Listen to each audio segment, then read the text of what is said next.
En effet, les conditions de travail, alors, c'est forcément l'omerta du monde funéraire. En fait, ils serrent un peu les agents funéraires. Ça leur bénéficie des fois de ne pas être forcément mis en lumière, mais ça leur coûte aussi beaucoup puisque leurs conditions de travail sont très peu connues. Et en l'occurrence, les agents funéraires subissent les mêmes pressions que n'importe quel salarié, et des fois, c'est amplifié par leurs conditions mêmes de travail. Un des trucs qu'on retrouve partout, et aussi chez le monde funéraire, c'est l'ubérisation. C'est-à-dire que vous avez aujourd'hui de plus en plus de travailleurs du funéraire qui sont ubérisés et qui sont embauchés à la mission. Vous êtes porteur pendant une journée à un enterrement, vous êtes maître de cérémonie ubérisé pendant une journée, donc ça pose évidemment des problèmes pour les salariés qui ont des petites missions qui se succèdent par intérim. Et si vous êtes maître de cérémonie pour une journée pour des obsèques, le matin même on va vous avertir par exemple de la cérémonie qu'il faut prévoir, et pendant la cérémonie, vous n'êtes peut-être pas forcément prêt, vous faites une bourde, vous vous trompez de nom, d'accord ? Et ça, c'est des choses qui restent beaucoup dans les mémoires des gens qui vivent les cérémonies funéraires. La faute, elle est structurelle. La faute, elle est du fait qu'on n'est pas on est des gens justement qui soient utilisés comme des livreurs Uber. Donc ça n'épargne aucun marché et ça n'épargne pas du tout le travail des agents funéraires. En gros, aujourd'hui, il y a deux types de problèmes dans le monde du funéraire pour les conditions de travail des agents. Il y a d'abord ceux qui bossent dans les grosses structures, chez OGF, chez Funecap, qui bossent dans les entreprises de plus de 50 salariés. Le travail, là-bas, est très scindé, d'accord ? Vous avez des gens qui font une tâche très précise. Vous n'avez pas de personnes qui embrassent la totalité, par exemple, des obsèques. Vous allez avoir quelqu'un qui va prendre le coup de fil de la personne qui va venir préparer ses obsèques, une autre personne qui va recevoir la famille, vous allez avoir une autre personne qui va préparer la cérémonie, peut-être une personne qui va la faire. Ça pose le même problème que l'ubérisation, on n'a pas un vrai suivi des familles, et typiquement, les coopératives funéraires proposent un vrai suivi individualisé du temps pour pouvoir parler avec les familles. Ce travail un petit peu scindé dans les grosses structures, il est tout à fait différent dans les petites structures, dans les entreprises indépendantes, où au contraire, vous allez avoir des gens qui vont devoir tout faire et tout assumer, d'accord ? Avec pas forcément le salaire qui va avec. Vous allez avoir des gens qui vont prendre peut-être des risques, qui vont faire toutes les charges, et même y compris porteurs, qui vont tout faire dans leur entreprise. Et d'ailleurs, dans le monde du funéraire, il y a un surmenage qui fait que le secteur est touché par beaucoup d'accidents du travail, largement plus que la moyenne nationale. La moyenne nationale d'accidents du travail, c'est environ 33 pour 1000. Secteur funéraire, c'est 44 pour 1000.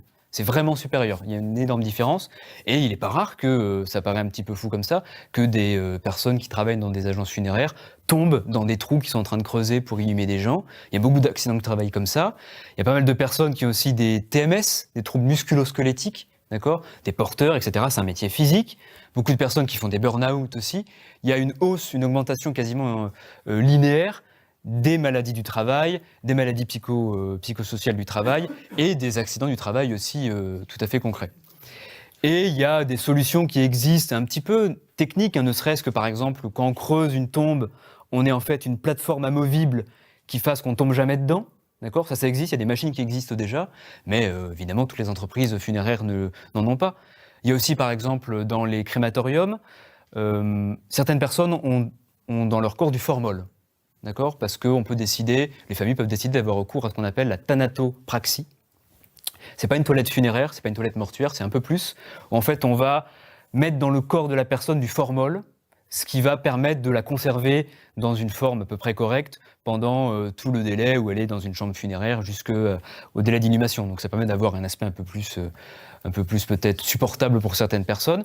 Le formol, c'est évidemment chimique. D'accord ? Et lorsque le corps est crématisé, le formol, ça pollue, tout simplement.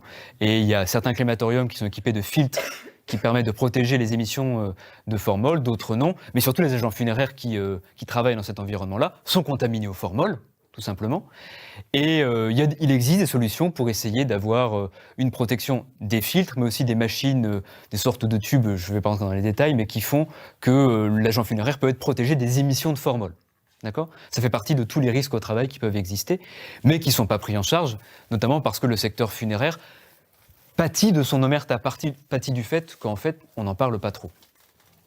Et une des solutions pour en sortir, ce serait de faire en sorte que les agents funéraires soient mis en sécurité, qu'ils aient une qualification qui leur appartienne, qui reconnaissent leur savoir-faire, leur expérience, leur diplôme s'ils en ont, passé dans des écoles privées qui sont toutes payantes par ailleurs.